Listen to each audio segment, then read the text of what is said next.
Alright guys, welcome to part 3 on the 1/5 scale Waco project, and as you can see we are going to be starting that off with the tail.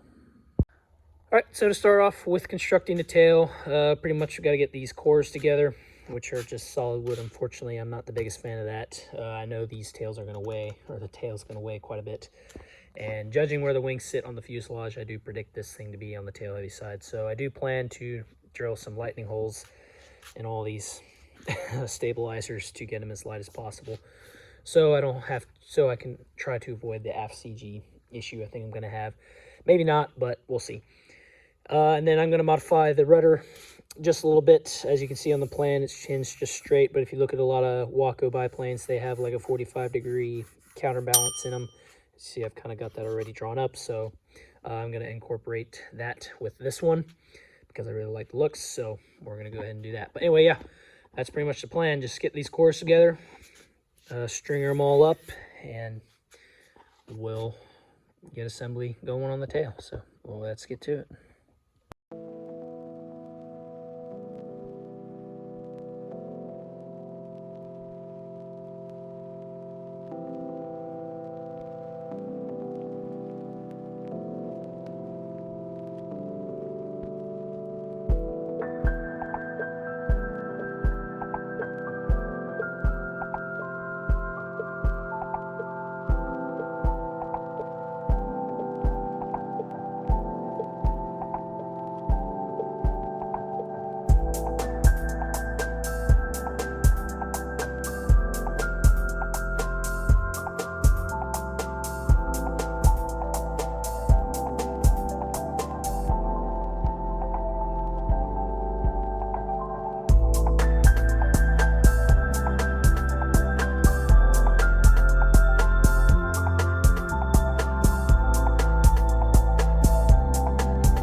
Alrighty, here is the tail all framed up and looking really good. I was able to implement the counterbalance on my rudder, and it looks really cool, so really happy about that. Now, the most surprising thing to me is these tail surfaces are not nearly as heavy as I anticipated them to be, but I am still thinking that I'm going to have to drill out, or I say drill out, but cut some of this structure out to help with CG reasons on this. I still think it's going to be, want to balance really tail heavy, but we'll just have to see when more of my parts get here and we start doing CG mock-ups. And then here, as you can see, got the sheeting here onto this part where the elevator would sit, and I don't know if I got these backwards. I probably did, but as you can see, I had a lot of gaps putting them in, so balsa filler to the rescue, I guess. And we'll sand that all down later and get it all finished up, so good to go there. So I think the next thing we're going to tackle is getting these interplane struts together. And then after the interplane struts, as you can see, my light kits have gotten here, so I think we'll get back onto the wings and start getting some electronics of lights and servos and all that sort of stuff into the wings, and we'll be good to go. So anyway, let's get these interplane struts together.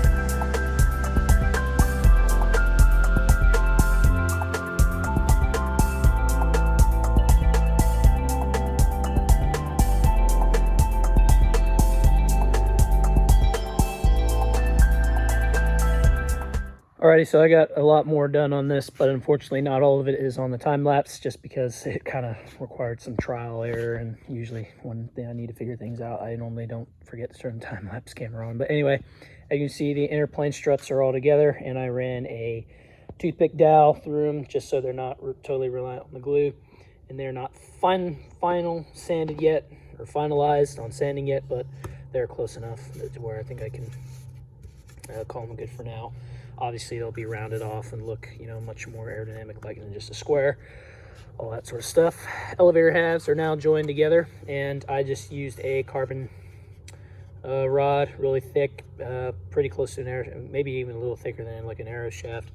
As you see, it conforms to the back, or a half circle in the elevator has, and I think it's plenty strong. I'm sure not everybody will think it's as strong as the original maple block, but I think it's just fine. So, and then rudder, as I covered before, and then pretty much this whole entire day has been trying to figure out how to get these nav and strobe lights in the top wing right here. I made these really tiny little wooden brackets out of basswood, and got them as small as I possibly could without them breaking on me. And as you see, I went ahead and glued them onto the wingtip if I can get them to focus. Come on. There we go. And I've got filler there, just drying right now. And it's going to need some final shaping, but they do look really nice when they are powered on. So really happy about that. Next thing I'm going to tackle is something that I think all radio control Wacos should have, and that is the 4 landing lights on the bottom wing. As you can see, 2 on each side. It looks really cool. So really wanted to implement this on mine, and I figured out that they would probably go somewhere around here. So we're looking pretty good there as far as location. But before I can even get these lights installed, I think I'm going to have to sheet this front leading edge and actually get it to shape, just so I can get a much more accurate position on these lights, which these lights are from a 1/10 scale RC car hood light things. I'm not sure exactly what it is. I'll leave a link in my description, but it comes with these really cool reflectors here, and these really nice covers that have these cool detail on them. You can see that, so that'll look really nice. And the LEDs just go in the back of the cones, and yeah, I think it'll look really cool. So anyway, that is the plan. So let's go ahead and get the forward sheeting on and shape the leading edge in.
Alright, so as you can see, I now have landing lights in my lower wing.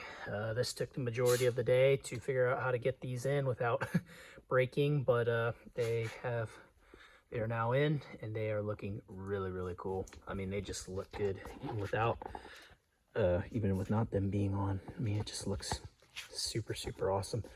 So basically, just sawed the leading edge enough to house the 2 lights by taking a few measurements, and then these LEDs, or these lights, are on a plywood backer. As you can see, just the lenses of them are sticking out pretty much. And as you can see, I painted the area black just because I think it'll help reflect the light, or, you know, make it not look like wood, I guess. Plus, full scale Wacos have black around in their landing light LED areas. But yeah, I mean, they just look really, really cool. Super happy with the result. What do you guys think? Huh? Think they look good? Yeah, I think they agree.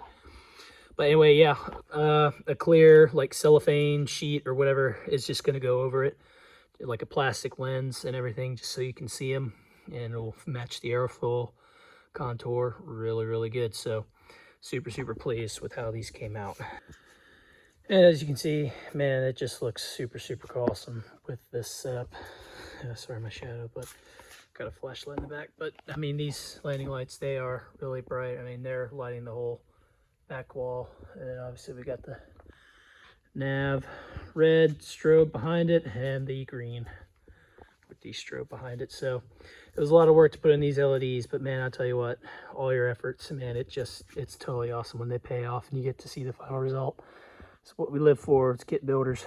We do custom mods and we get them done. They just look super, super awesome. So really, really happy about this.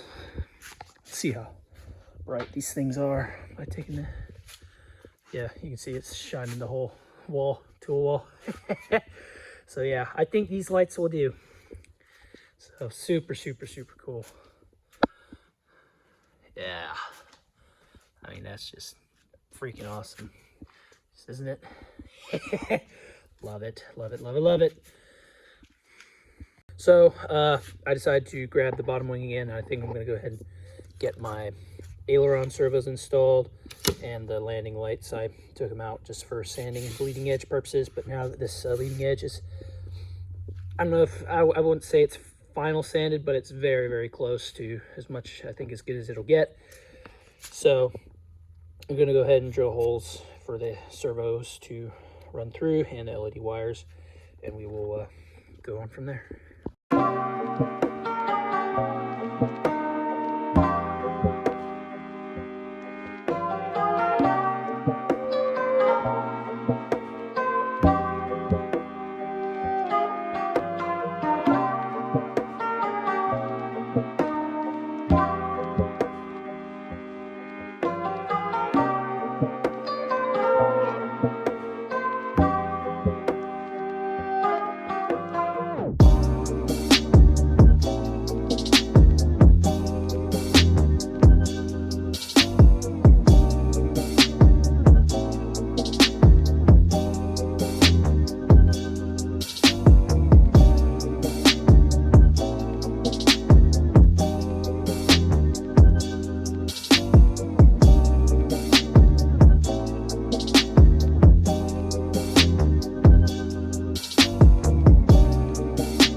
Alright, so here is one of the servo hatch doors complete, and I really like this setup. It looks really good. I think it looks pretty nice in scale and is a really nice, strong way to mount an aileron servo on a plane like this.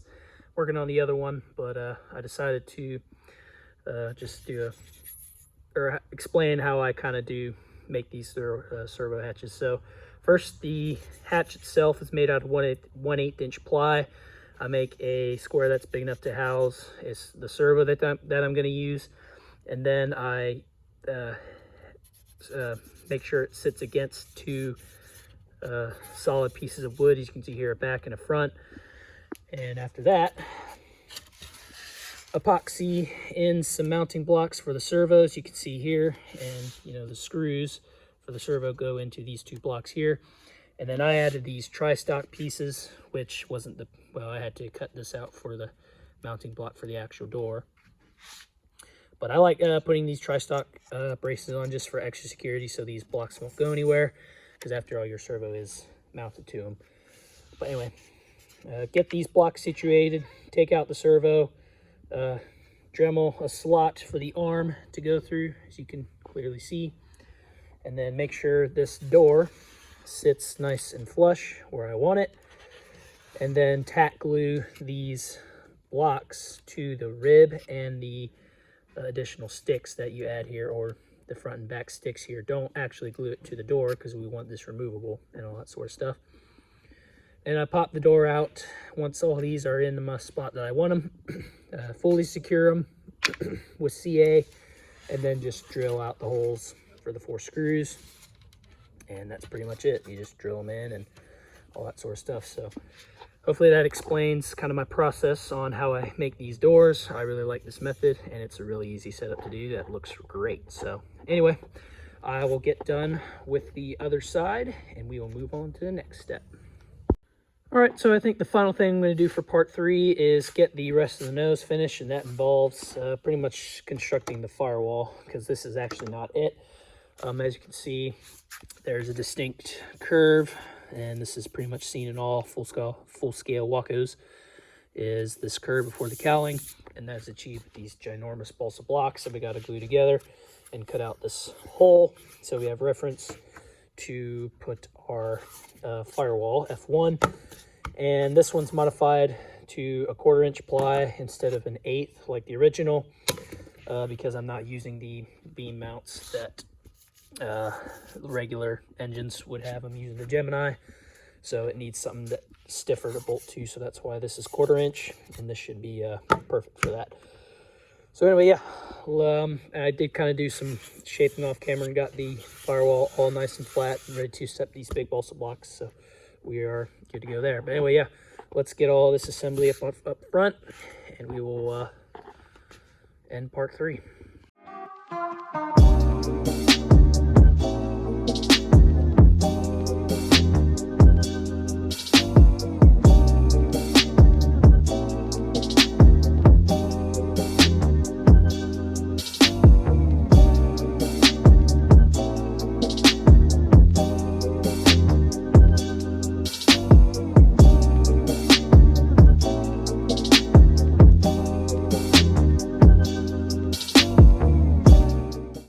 Alrighty, folks, I think we're going to go ahead and end part 3 here. I know I said I was going to install the firewall here, but it needs some steps done to it before I can just attach it on. So I need to get those done, and I'm kind of falling behind as far as getting these edited and uploaded for you guys. So that's the reason why we're going to end it here.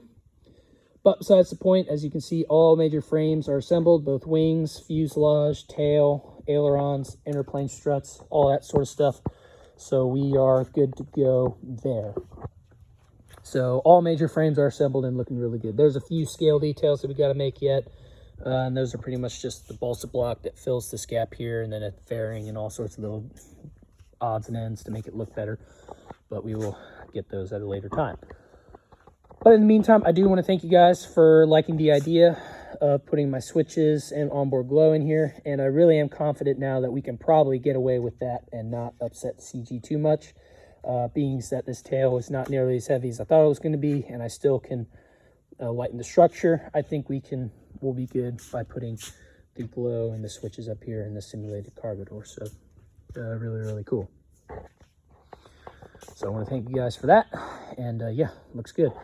So I did want to mention that I am actually not going to use the stock cowl and the wheel pants. Well, they tell you to make them out of wood, but you know, if any of you guys know my runway, it's built out of rocks, and wood just wouldn't last very long. So I went ahead and ordered a cowl and fiberglass wheel pants from Fiberglass Specialties, and I'm kind of waiting on those parts to get here to do final CG mock-up to see, you know, what all I have to take out or add as far as CG reasons. So waiting on those parts to get here. and then we can pretty much move forward on the rest of this build. So cool stuff. But anyway, yeah, that'll do it for part 3 on the Waco 1/5 scale build project. Make sure you all hit like, subscribe, and make sure you hit that notification bell so you don't miss any future parts on this build. And if you do have any questions, go ahead and leave them in the comments, and I'll do my best to answer them. So anyway, thank you all for watching part 3 on the 1/5 scale Waco project, and we will catch you all on the next one.